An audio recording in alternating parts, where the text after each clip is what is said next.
to another episode of the Wellbeing at Work podcast series. My name is Laura McAtee, and I'm the Employee Engagement Manager at Workplace Options. In today's episode, I have the pleasure of welcoming back Irene van der Zand, founder and executive director of Kid Power International. Excited to speak with you again today, Irene. It's great to be here. Thanks, Laura.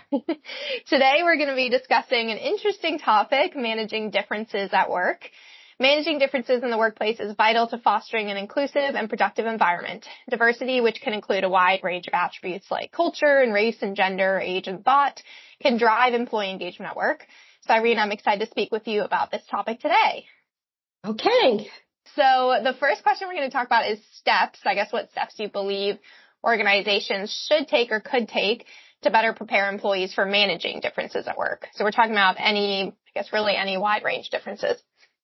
Yes. And you know, the first thing is to define your common ground, okay? Because you are not going to solve all problems and all differences, you know, when people have different beliefs about politics or religion. However, the common ground you can define. And for example, at Kid Power, you know, we just brought together our community of people from many different countries, widely different beliefs, identities, cultures, and walks of life. And we defined our common ground as being our commitment to providing effective and positive skills and strategies that help people everywhere create greater safety, respect, kindness, and well-being for themselves and others. Now, at Workplace Options, you also have very diverse communities. What would you say is your common ground, Laura?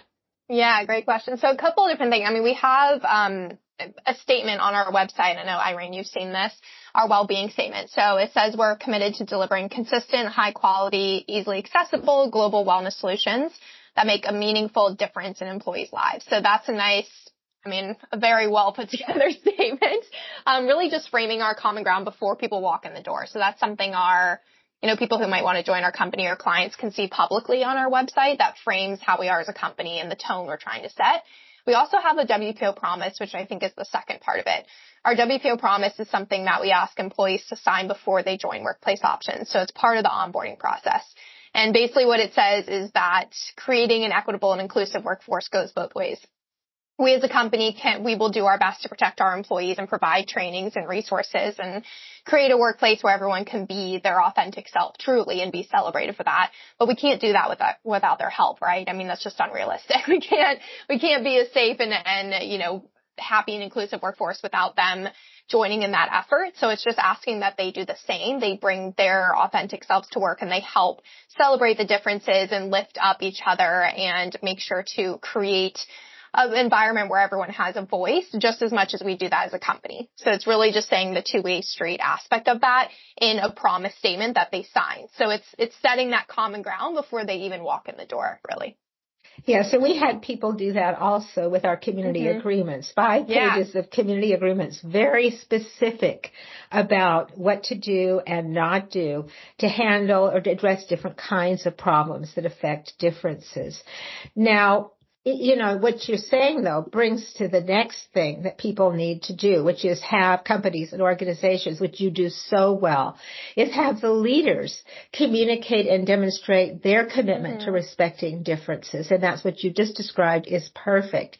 And on your website, again, you also have a statement about a commitment to treating people equally and respectfully, regardless of background, and a statement from your president and CEO about taking action to create meaningful change to address social injustice, as well as a description of all the wonderful DEIB programs you provide both internally and to other companies. So that is it is something that I think is very powerful and makes a huge difference.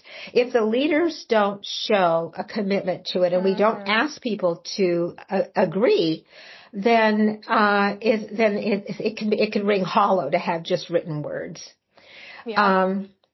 So it's also really important to simply, in very simple ways, to be very clear about your purpose and boundaries. And I love this example of a leader of a martial arts school who communicated this really succinctly by telling his students, we are here to learn, teach, and practice our martial art, not to discuss or argue about religion, politics, or which football team is better. And I just thought that was perfect.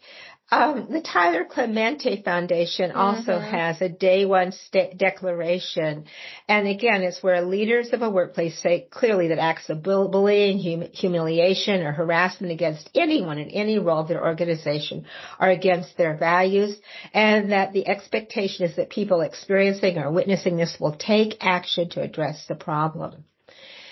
So it's also, is to be realistic and proactive in preventing problems. And you do this, Laura, with your learning by listening, creating spaces for people, and then noticing what the problem areas are. And then you can develop agreements that are easy and to follow and understand and clear. For example, some of ours are, and probably very similar for you, are call people what they want to be called. How about that? Plain and simple, right? Plain and simple. When you're in a workplace-related activity, whether it's in person or virtual, avoid language, bumper stickers, slogans, and clothes that are insulting for different kinds of people who have different perspectives and beliefs. Because you're representing your company, you have every right to your opinion, and when you're representing your company or your organization, you need to realize that even just subtle comments, gestures, sighs, or jokes can really communicate negativity. Yeah. And avoiding statements that make assumptions or judgments about others. So it's easy to say and hard to do. I have a whole article that we're working on that we started with this conference that we did about conversation openers, because in social settings, so often somebody will ask, did you bring your wife with you? Or your husband with you, for example. And instead you could say, did anyone come with you? Are there people with you? You can simple switch in words, right? Or partner. Yes, that's right. You could ask that, or if they don't have a partner, just asking, instead of what do you do for a living, you might say, what do you like doing? Yeah, instead of saying, do you have kids, you could say, are there young people in your life? There are ways of saying things. Are you traveling on your own or are others traveling with you? There are ways of framing things that can let you have a conversation without an assumption built in, because often an assumption can just close down the conversation. And then having people know how to and feel safe speaking up clearly, respectfully, and persistently if somebody else is speaking or acting in ways that are deliberately or thoughtlessly, sometimes people are thoughtless, offensive, or even potentially dangerous. Being able to speak up and know, we say this to people again and again. We even have people practice speaking up because it's so easy to say and so hard to do. Yeah. They need to know that you really mean it.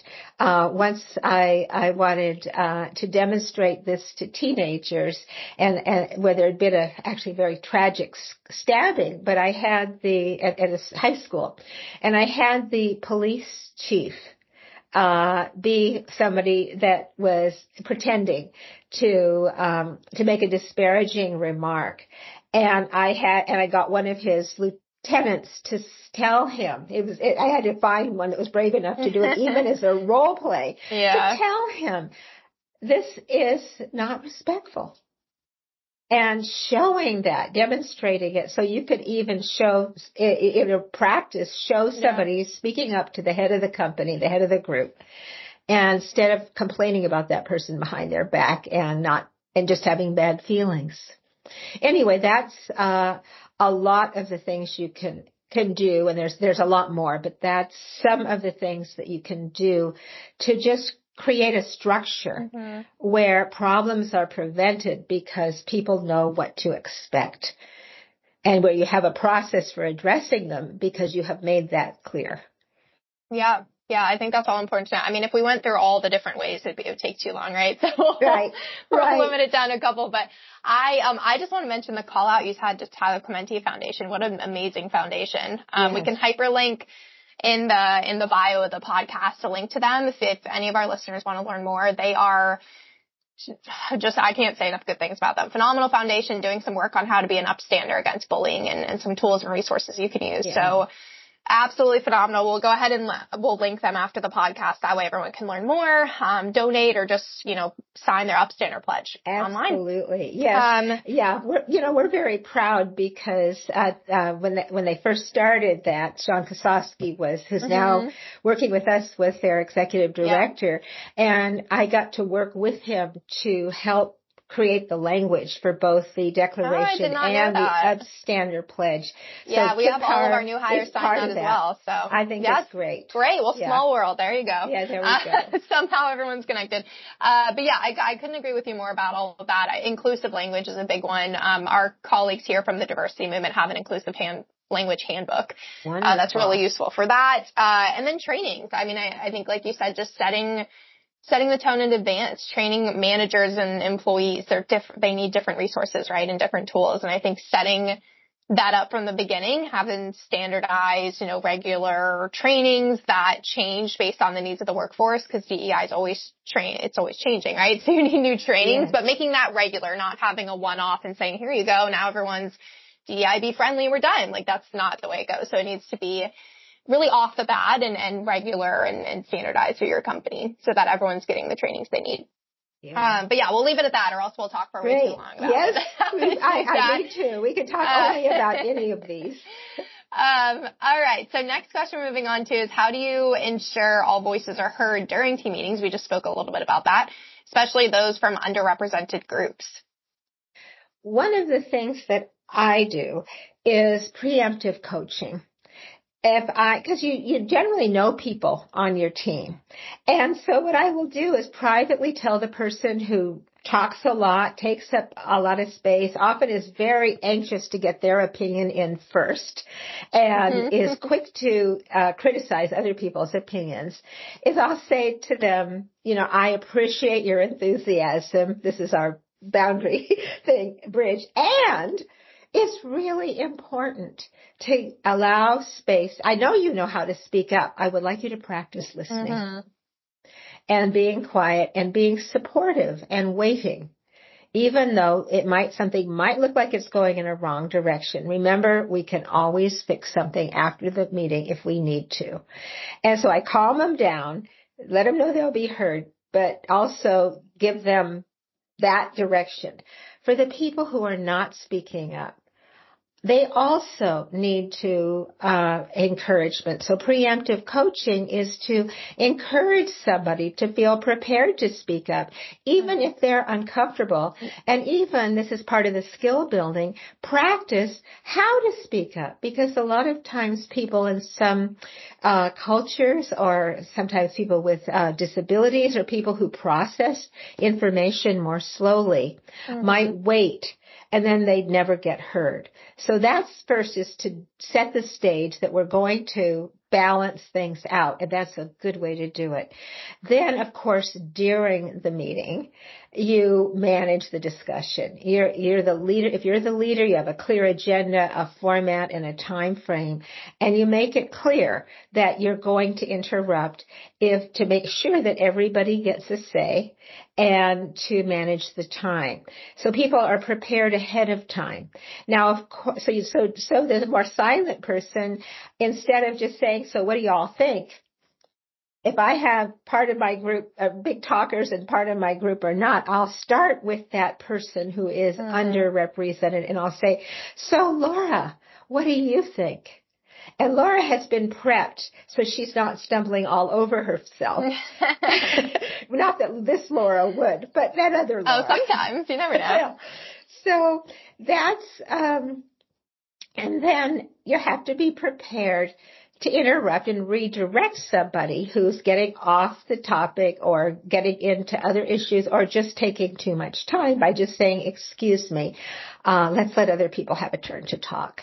Now, and again, the way you do it is with a smile, a warm voice, you're kind, but you're still in charge. But you want to be prepared to manage a person in the moment if they say something rude or dismissive, because that, if you don't, it evaporates the emotional safety in the room. So again, you do it in a kind way.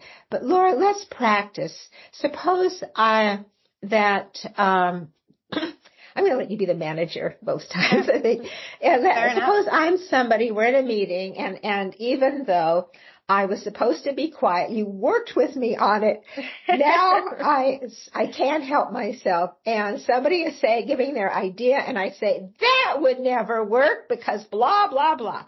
Okay, so you're going to interrupt me. And so you ready?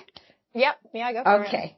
Okay, so what a dumb idea. We've tried that before. You're going to have to interrupt me. Okay, Irene, take a minute. We want to make sure per our meeting, our meeting agreements beforehand, we want to give everyone a voice in the meeting. Let's go back to, we'll use Dalal. We'll go back to Dalal and let her voice her opinion, and then we'll come back to you. How about that? That sounds great. So yeah, I think cutting in might be important, or else it could trail off. It can not only trail off, it can, it could heighten, right? Yeah, when somebody gets revved up like that, and meanwhile, Dalal is feeling less and less and less hurt, of course. And so interrupting sooner rather than later, as soon as it starts, then to interrupt with that, excuse me, use their name. I don't always give people a chance. I will say, we'll talk more after the meeting because if somebody's been that dismissive, I probably would want to, and I'm sure that's probably what you'd intuitively do in the moment. We're just making things up here. Yeah, and I think context is hard too. Knowing that employee, is this the first time that's happened, or is this repetitive? And then you can, choose the track. But I love what you say about creating the space. We have a new neurodiversity ERG, which is wonderful here at WPO, Employee Resource Group, for those who don't know that acronym. And we had meeting agreements, which I've honestly never thought of before. And now we have, every time we have a meeting, I think there's 6 or 7 of them, meeting agreements saying, we want to assume positive intent of everyone here. We want to create space and take space when appropriate. But we were just talking about, yes, use your voice. Yes, speak up, but also remember that others have a voice too.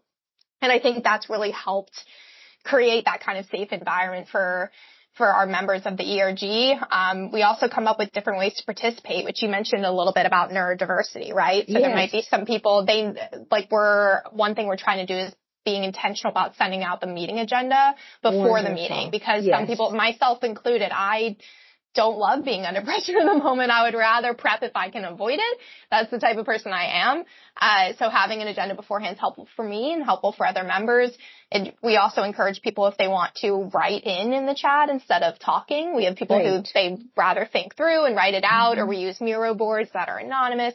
So all these things can really help empower people to have a voice, any type of person. Those are all great things to do. As I said, you're doing it superbly well. Oh, well, there's always room for improvement. I'm always learning. Yeah, me too. Yeah, so you evaluate the meeting at the end, especially if a group is newer, and you make space to say what worked well, what didn't work, how can we make our next time together, our next meeting better. And if anything happened during the meeting that really was disrespectful or a misuse of time, then often talking to people individually afterwards, you don't just let stuff like that go. Yeah. And then, of course, making sure people leading the meetings have the skills to do this effectively, where training comes in. And I think one real important way, and this gets to build leadership skills, is to have people take turns leading the meetings with your support and guidance. You prep them ahead, and they get a turn to lead. And then you help them, and with everybody's agreement that we're all learning. Yeah, I love that as well, having everyone take a chance to lead. Some people might not, but give them space to say no. But I like the idea of rotating there. And that nicely leads to the next question about, we touched a bit on this, but how leaders can manage conflict. among employees caused by differences. So we can dive in more to that if you'd like. Okay. So first of all, you want to be proactive about preventing unnecessary conflicts by doing some of the things we've already discussed: clear expectations, boundaries, agreements. Using and teaching everyone skills for positive communication, boundary setting, active listening, conflict resolution helps to prevent conflict and to resolve it more quickly.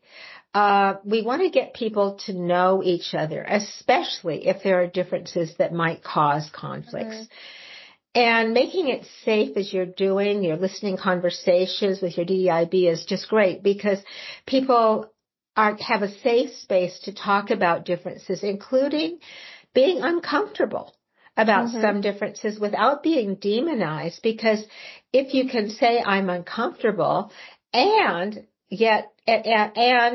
that doesn't make you a bad person. Actually, that's being vulnerable and honest. Mm-hmm. And then the more you get to know somebody, most likely the less uncomfortable you will be and the more comfortable you will be and the more you will enjoy them. That's usually the way it works. We want to be very clear about behavior that is specifically against the rules. And some things people can't stay for. You can't work it out. Somebody mm-hmm. who threatens somebody else physically. Yeah. You're done, right? Yeah. Okay. You try to do it in the most space-saving way possible, the mm-hmm. most, you don't back them into a corner, but helping somebody leave who is screaming at people. I mean, in Kid Power, in 35 years, I've only had to fire 2 people. And that's a lucky statement to have. I know, it is. I know, knock on wood. But one of them was because she would scream at people. She'd just get mm-hmm. triggered and scream, and no matter what I taught her about positive management, she couldn't stop herself. And so with somebody like that, you just have to say, you're a good person and this is the wrong kind of job for you. You don't make it's not that you're a bad person or incompetent. It's just not a good fit. So you help people leave with kindness if you need to. A lot of things can be fixed, but people have to be willing to do it. And when somebody suppose I'm, constantly making uncomfortable jokes about somebody else's appearance, then if that person speaks up and I don't listen and they come to you or the HR department for help, and what you want them to do, you don't want mm-hmm. them to just suffer in silence. Oh, yeah. You want them to speak up. Mm-hmm. Then the job is to, set boundaries with the person who's doing it. So if I'm that person doing it and I'm constantly making jokes then you as the manager are going to need to speak up. Okay. So let's imagine that, someone came to you and often you have to be prepared for the person to push back because people get defensive. No matter how good a job you do, it's normal for people to react defensively mm-hmm. at first. So you've heard that I constantly am talking about this person's appearance, how she dresses, how she looks, and she has asked me to stop and I haven't. So you've called me in, okay? Okay. Well, I think this is difficult because I think it depends on the relationship, right? Because if I'm your manager, that is a different discussion versus like an HR representative. In workplace options, would it be the manager that would do it first? It depends. I mean, so knowing, I guess the best way for everyone to hear this is knowing your company's policies, right? That's probably what's important here. So if you were to come to me, or if I had to come to you because of an issue between you and one of my teammates, that's probably something different when it's maybe you're just interrupting them or you're making uncomfortable comments. Versus outside of my team, I think there's a difference there. And I think severity wise, if it was just I don't like what you're wearing today, like something like that, that might be a different discussion versus like a, physical threat or sexual harassment situation. Then it'd be more HRs getting involved. So I think it's a tricky scenario to run through because it would need to be which is good advice. I'm glad you brought it up. It's good advice for the listeners. I think you've got to know your company's policies. You have to know, which is why we do trainings every year on this, right? We talked about training and preventative training. Know what you're supposed to do in these situations and always ask for help. I think that's one thing to remember. I've worked at WPO for 5 years. I've taken trainings like this. I feel prepared in these situations, but you always, if you need extra help, you by all means should refer to someone or go to HR and ask what you should do in this situation. There's nothing ever wrong with doing that if you need to refer to someone else. But in the heat of the moment, that can be difficult too, right? That's when you're faced with responding with something. But my best advice there from an HR perspective, and Irene, I'm sure you agree, is always try and lower the situation in the heat of the moment, right? Maybe take them out of the room, like you said, or switch the topic of conversation. Make sure that the person who is on that receiving end feels comfortable and you maybe remove the aggressor or whatever. That's right. There could be different situations, but then address it maybe in a one-on-one situation or bring in HR. Let it diffuse before you do that. That way you're not, like in the heat of it and the person sitting there who the person's yelling at, there's too many factors. So it's always best to maybe try and diffuse and then come back with some more support. Okay, but how would you tell somebody, so suppose that, or even if I'm, speaking up and being an upstander, suppose that you're the person that is constantly, noticing that, that it's not horrific, but it's, are you wearing that again? It makes you look so fat. I'd say, what would you feel like if I said that to you? Okay, good. I'd probably flip it on them. I mean, again, I guess it depends on the context, but if we were just in passing and maybe I'm a bystander and I heard someone say that, we're talking about the upstander play, Tyler Clementi, maybe referencing that again. Yeah, I'd say if you feel comfortable, right? I never want, if you don't feel comfortable. No, of course not. By all means, I don't want someone to. But if you do, I would say flip it. I would say I feel like that's an uncomfortable statement to make. How would you feel like if I said that to you? That's what I would say personally, or say, I feel like that was uncomfortable and that would make them feel bad. Let's refrain from using language like that.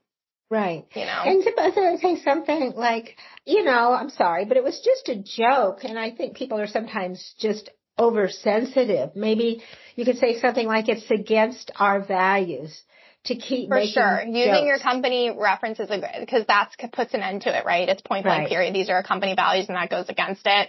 Also, what you might perceive, perception's different. What you might perceive as a joke may not be perceived as a joke by someone else. Exactly. So understanding differences, understanding how they might receive information or perceive words verbally or written down is different than you. So trying to keep that in mind when you're communicating as well.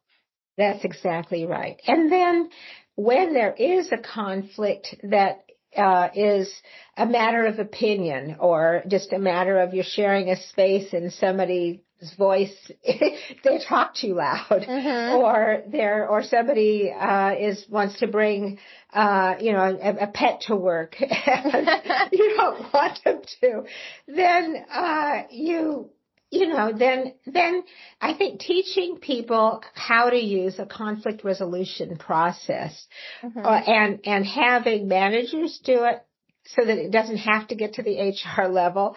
But of course, having you do that in an HR setting too is where you get the people and people have to agree that they want to solve the conflict and resolve it. And then, or two team members just rub each other the wrong way. And then finding a way to listen, have each person feel heard, help people define options for solving the problem, and then making some agreements. So that, but I think that, we could do something only on conflict resolution. So I don't want to go into a whole topic. But I think having people know that part of how you manage conflict is by having a clearly defined, understood, and practiced conflict resolution process. Yeah, it's difficult to learn. Conflict resolution's uncomfortable, right? Naturally it can be uncomfortable. Yes. But I think going back to training, having the resources to handle that as a manager or feeling comfortable, or again, having HR representatives who are trained in that or have resources and policies to, come in with. But I liked what you said. I think in my DEI training, there was trying to remember the exact words they used, but it was something like validation, right? So first conflict is listening to each side, Yes. making sure they both feel heard, letting them, whoever it is involved, speak as to why they said that or whatever the situation may be, making sure they feel heard in that. And then you're not dismissing them, right? We want to make sure we hear both, and then talking about it through with both of them or whoever's, and we could have multiple, and then coming up with a solution. There was 3 steps and there were fancier words than that, but it was basically listening to both sides, letting the discussion happen, bringing everyone in if that's appropriate, and then having the solution or whatever might come out of it and agreeing on that. Moving forward. So, yeah. And I think that creating that culture of inclusiveness and belonging and respect and safety are all part of making it, to preventing conflict and making it easier to resolve, because you're creating an atmosphere of trust. Yeah. Yeah, if you have that from the beginning, then it's easier to move forward, right? Instead of introducing in the middle. All right, so let's talk about, I know we've already mentioned a lot about training. What types of training or development programs would you suggest do you think are best for effectively addressing differences in inclusion? Well, honestly, programs like yours that and Kid Power has a lot. Power, because awareness, understanding, and skills. That's what you want in a program, that you raise awareness, you develop understanding, you make agreements, and then you teach people skills for how to act on that, knowing that we're all imperfect and we're going to mess up or we're going to misunderstand each other. So, those are the kinds of programs. A lot of times I think programs will focus a lot on awareness about what the problems are, the reasons for the problems. And that's important to understand, to have a context for why people might, feel that they need to be supported in being successful, because they have an entire history of their whole, of their whole race, their whole identity being disrespected and not being given opportunities. And at the same time, to address the fact that what do we do in the moment now? We're here now. How do we make things good now? We need to understand the history, and then we need to know how to be with each other in this space and this time, working on our shared common ground of fulfilling the mission of the organization we're with. Yeah, that was well said. Yeah, I think trainings need to have the awareness aspect and then how to address issues that, like, there's a difference between just awareness of differences, for example, or awareness of how to be more inclusive or equitable, but then how to actually achieve that. I think what you were saying is an important tip, because you need to have both sides. Awareness is important, but also education is an important piece as well, and how to actually address any issues or whatever might arise. So I think both parts of that. ERGs, I just want to say as well, are a wonderful way to support your organization with all the amazing differences that you all have. Of course, you can't have an ERG for everything. Then you'd have a million ERGs. But that is something that we've been working on here at WPO. We have a new ERG focused on diversity. Neurodiversity. And we're really, really proud of that and really excited of the changes that we're going to be able to make and supporting the organization to make sure our neurodiverse colleagues are included and part of the conversation. So I think ERGs, I mean, we've only had 2 months in and we're already making some great progress. So I think those are also a great way to give a voice to your employees. And it's not as much of a training, but it is a development program in a sense for your company. But it is about getting skills. Again, communication, all the skills we've been talking about. I don't need to say them again, but that's what it is. It's skills and strategies as well as awareness and understanding. Exactly. All right. And then our last question here is, how can organizations support the professional development for individuals from underrepresented groups? Well, again, we've covered a lot of this, but I think giving people training in skills in the the skills that are specific to what they want to do, to their goals. If they need to learn, if somebody has a nonprofit, I have somebody that wants to learn about fundraising. Hallelujah. It's so great. I'm so happy. But she needs to learn how to how to do it, the mechanics of how that works. And she needs to overcome the discomfort in asking people for money, even on the, for the best of causes. Yeah. And in her case, she also is somebody with ADHD. And she needs to know how to manage that. And so if a company has, and how to create structures and systems that manage something that might get in the way of that goal. So that, treating people as individuals as well as providing things that are for large groups makes a big difference. I think encouraging mentorship where people who are more experienced, again, like with leading the meetings, somebody who's more experienced mentors somebody in taking on leadership, such as running a meeting, and so that they're successful, and coaching them in the moment so they're successful. I think helping people understand, appreciate, and building on their strengths and identifying obstacles that can get in the way. Now, we have a work power program that we're developing. It's being led by people with disabilities, and it's for people with disabilities on how to get and keep and be successful on jobs. Wonderful. And it's skills. And so of course, it's with support of people, of our trainers, because we're working together. We're learning from each other. And I think the skills, when I made a list of the skills for this grant application, they were skills everybody needs.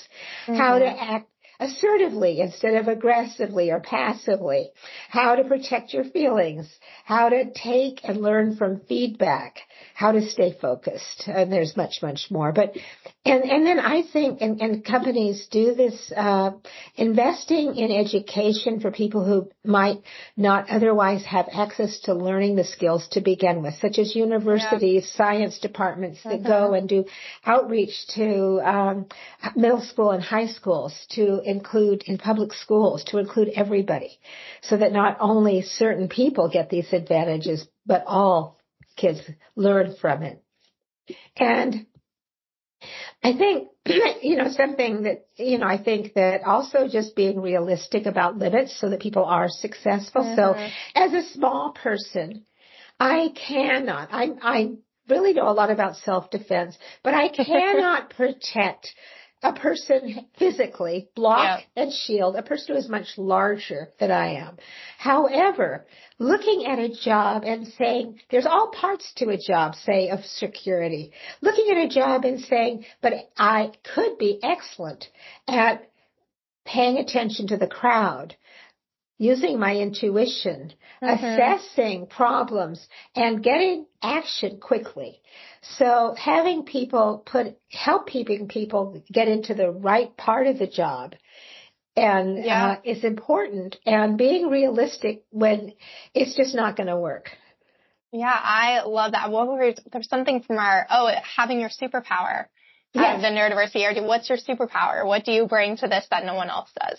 Yeah, it's exactly what you were just describing there. I absolutely love that. And I think the only other thing I have to add before we wrap up is just asking people how they want to feel supported, right? Like, I think a big key to how hopefully, we're successful with this as a company right now at WPO is we often will ask, well, what support do you want? What do you feel like we are missing? What is something at WPO we could improve on? What do you think we're doing well? Getting that feedback from your employees or from your managers and what kind of support they want. Which way do they want the support? What type of training works for them? All of those things are important, and making sure that what you end up offering is successful. Yes. All right. Well, we can wrap up here. I just want to highlight WPO's DEIB, Diversity, Equity, Inclusion, and Belonging programs and services like our wonderful neurodiversity ERG I've been mentioning. Click on the podcast page to contact us to learn more about how these services can benefit your organization. We'd be happy to walk that through with any of our wonderful listeners. Thank you so much, Irene, for your time and for sharing your expertise. To our listeners, we hope you found this discussion insightful. Until next time, stay safe and be well. Thank you. Thank you too, Laura. You're great.